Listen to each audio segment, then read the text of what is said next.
मंगलमय मंगल करन गीत राग वेदान नमो ताहि जासे भये अरहंतादि महान। यही प्रार्थना वीर से शांति रहे चहु ओर, हरि बरी दिखती रहे धरती चारों ओर। मन वचि काया से नमो तीन लोक जिनगे, लक्ष्य यही मेरा प्रभु पाऊं मोक्ष विदे, पाऊं मोक्ष विदे। बोलिए खजर श्री आदिनाथ भगवान की, 1000 श्री शांतिनाथ कुंतनाथ हरनाथ भगवान की, 1000 श्री पार्श्वनाथ भगवान की, 1000 श्री मुनि सुकृतनाथ भगवान की, 1000 श्री अंतिम तीर्थंकर भगवान महावीर स्वामी की जय। 3 करोड़ महामुनि राजों की जय। 105 आरता गुरुमा विपुलमती विमुक्तमती माता जी की जय। 24 तीर्थंकर भगवान की जय। राजदीप में विराजमान 3 करोड़ महामुनि राजों की जय।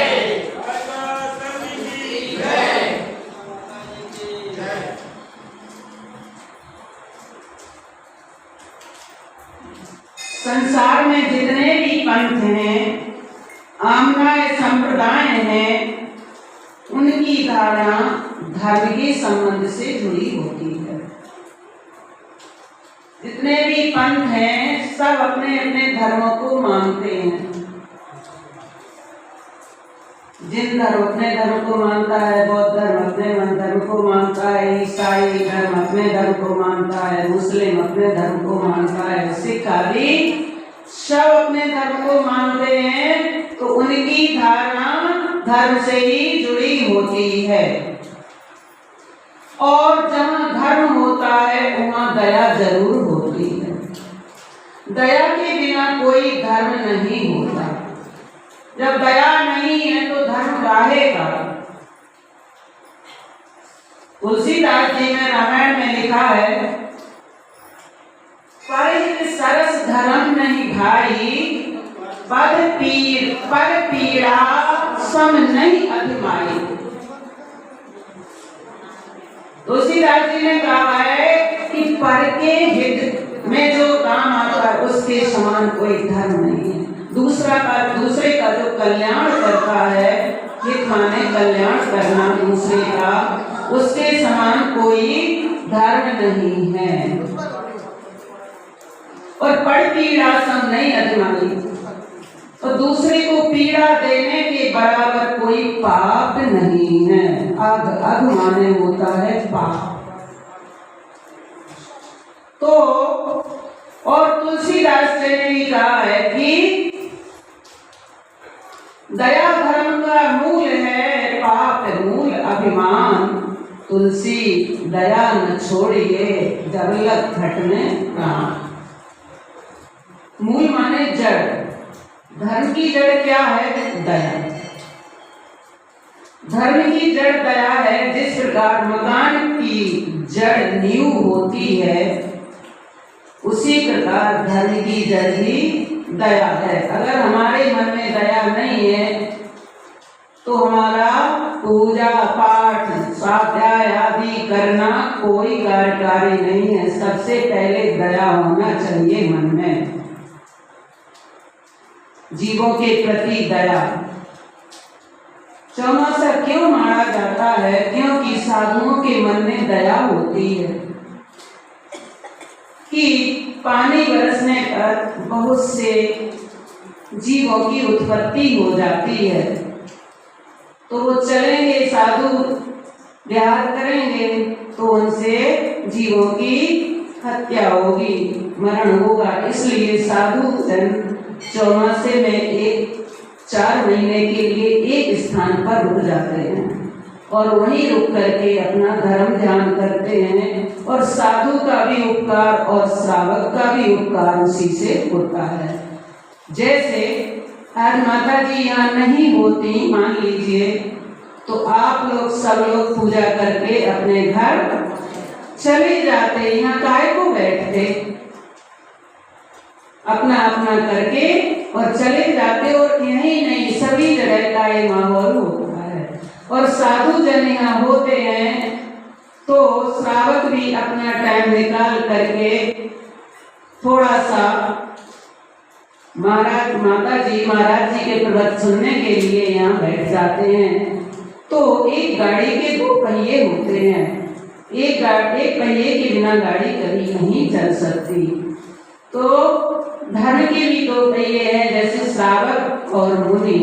मुनि नहीं होगा तो श्रावक का कभी उपकार नहीं हो सकता है, और श्रावक नहीं होंगे तो मुनि की भी चर्या होना कठिन हो जाती है। क्योंकि चौथे काल के मुनि महाराज तो है नहीं कि जंगल में चौमासा कर लेते थे और 4 महीने का नियम लेकर के बैठ जाते थे कि हम 4 महीने आहारों को ही नहीं उठेंगे। तो उनके लिए ना आहार की चिंता थी और ना रहने की चिंता थी। पेड़ के नीचे चौमासा करते थे पहले के साधु महात्मा, उनमें इतनी शक्ति थी कि सब कुछ सहन कर लेते थे। लेकिन आज के साधुओं में इतनी शक्ति नहीं है, इसलिए ना तो वो जंगल में रह सकते हैं और ना वो भूखे भी रह सकते हैं। तो श्रावक के लिए उनके लिए सारी व्यवस्थाएं बनाई जाती हैं, और जैसे आप लोगों ने बनाते हैं, आप लोग भी बनाते हैं, बनाई है। और क्योंकि श्रावक अब क्या है, साधु धर्मशालाओं में संत भवनों में रुकते हैं और आहार के लिए भी व्यवस्था श्रावक ही बनाते हैं। तो मैं कह रही थी कि दया जिसके हृदय में होती है वही सबसे बड़ा धर्म होता है। दया के बगैर कोई धर्म नहीं होता है।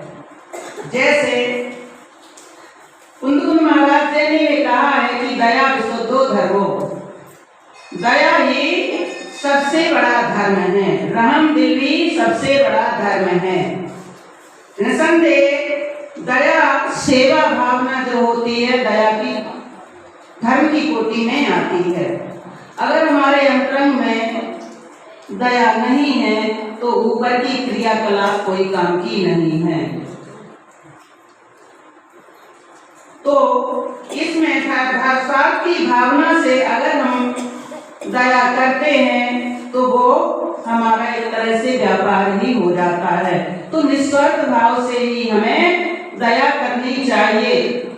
अकेले मनुष्यों पर ही नहीं, त्रियंचों पर भी सबसे बड़ी दया होती है। मनुष्य तो बोल लेता है, चाल लेता है, सब कुछ अपने हाथों से कर लेता है, लेकिन त्रियंच प्राणी जो होते हैं बेचारे वो कुछ नहीं कर पाते हैं। देखिए सवेरे से उठते हैं और उनका मुँह जमीन पर ही रहता है, खाने को मिल जाए, पीने को मिल जाए, 24 घंटे में उनका पेट ही नहीं भर पाता है।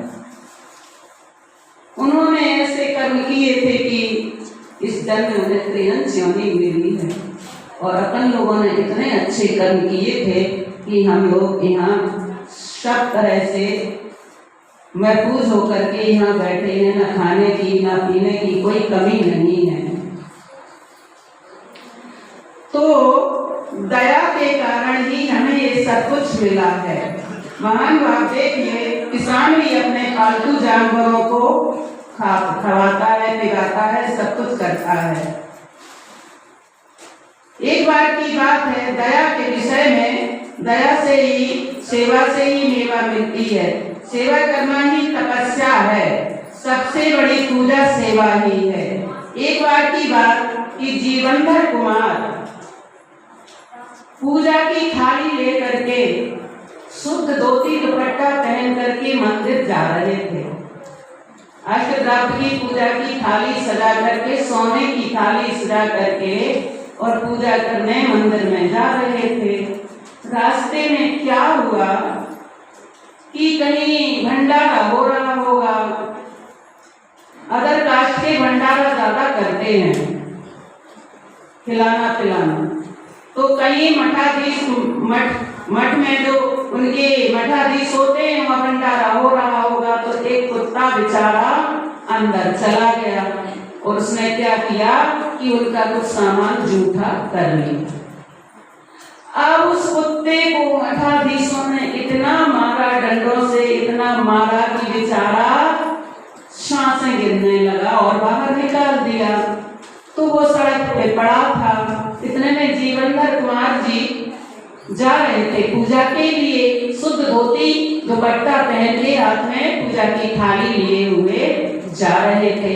उन्होंने उस कुत्ते को देखा तो उनके पूजा की थाली तो उन्होंने एक तरफ रख दी और ना धोती देखा ना दुपट्टा, और उस कुत्ते को उठाया और अपनी जगह पर बिठाया उस कुत्ते को और उसे सहलाया। और जो पूजा की थाली में जल चंदन बना के ले जा रहे थे वो जल भी उन्होंने उसके मन में पिलाया कि ये ठीक हो जाएगा। लेकिन उसको इतनी मार पड़ी बेचारे को कि वो तो मरणासन्न था। तो उन्होंने उस कुत्ते को नमोकार मंत्र सुनाया, उसको सहलाया, उसको संबोधन दिया कि देखो हे प्राणी, तुमने कुछ ऐसे कर्म किए थे कि इस समय तुम कुत्ते की पर्याय में हो। अब जिन्होंने तुम्हें मारा है उनसे द्वेष मत करना, अपने भावों को सुधारना, तुम भी भगवान बन सकते हो। और उन्होंने नमोकार मंत्र सुनाया। सबको पता होगा जीवनधर कुमार ने मरणासन कुत्ते को नमोकार सुनाया था और वो तो मरणासन था ही और उपदेश दिया और उनकी गोदी में ही उसके प्राण निकल गए। अब कोई और होता, अरे हम तो शुद्ध कपड़े पहने हैं, हम नहीं छीटे कुत्ते को, हमें तो पूजा करने जाना है। हाँ, होते हैं ऐसे, लेकिन पूजा एक तरफ, पूजा तो बाद में की जा सकती है, भगवान कहीं भागे नहीं जा रहे हैं, वो तो मंदिर में बैठे ही हैं। लेकिन सबसे ज्यादा धर्म क्या है? सेवा। तो उस मरणासन कुत्ते की पर्याय से उसको निकाल करके और वो उनके शब्दों को सुन करके और कहाँ पहुंचा? देव बना, स्वर्ग में, क्योंकि वो तो मर ही रहा था।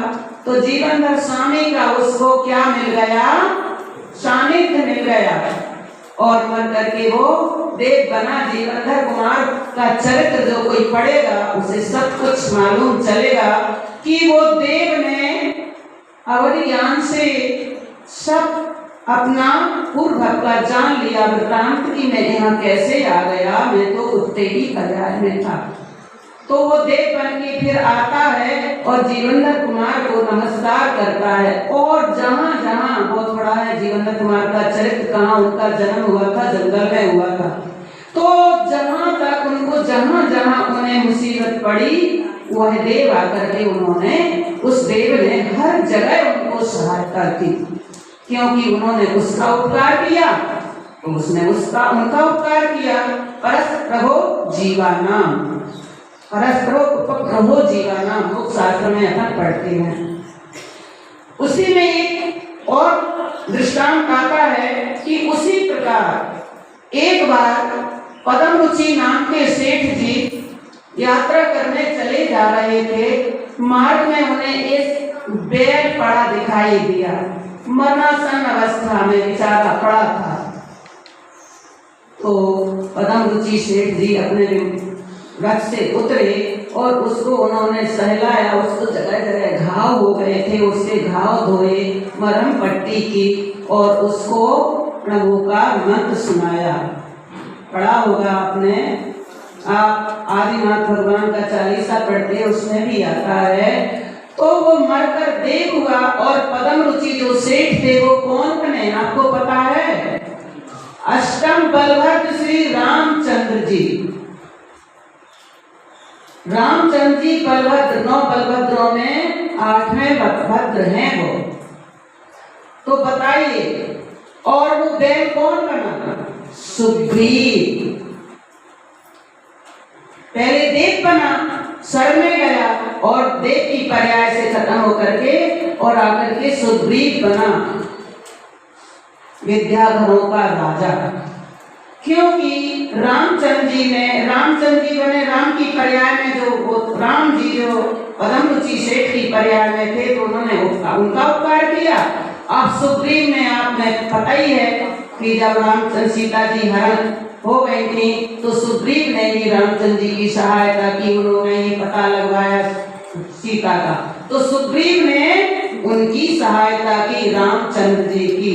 तो जो जिसकी सहायता करता है किसी न किसी वर में, वो किसी न किसी पर्याय में उसकी सहायता जरूर करता है, ये पक्का है। और जो जिसको मारेगा वो दूसरी पर्याय में उसे भी मारेगा। तो इस प्रकार के कथानक हमारे प्रथमान योग में बहुत बड़े हैं, इसलिए हमें प्रथमान योगों का ही ज्यादा स्वाध्याय करना चाहिए। क्योंकि कर्मान योग, चरणान योग जो द्रव्य और द्रव्यान योग जे ग्रंथ जो है थोड़े कठिन होते हैं, क्लिष्ट है, तो उनको तो हम गुरु के बिना नहीं समझ सकते। गुरु हमें समझाएंगे तभी हम समझ सकते हैं। और प्रथमान योग के जो चरित्र होते हैं उनको तो हम अपने आप भी, भगवान ने हमें इतनी बुद्धि दी है कि हम अपने आप ही पढ़ करके और समझ सकते हैं। और उनकी कहानियां जो होती हैं वो पाप और पुण्य पर आधारित होती हैं, क्योंकि उनसे हमें ये शिक्षा मिलती है कि हम अगर ये काम, बुरा काम करेंगे तो हमें पाप लगेगा और पाप का फल हमेशा बुरा होता है, और अगर हम अच्छा काम करेंगे तो हमें पुण्य मिलेगा और पुण्य का फल हमेशा अच्छा होता है। तो इस प्रकार की कहानियों से हमें हमेशा ज्ञान लेना चाहिए और हमेशा दूसरे की सेवा करना चाहिए। 10:30, 9:30 बजे वाले हो गए हैं। ओम नमः सिद्धेभ्यः, कल आगे बता देंगे इसके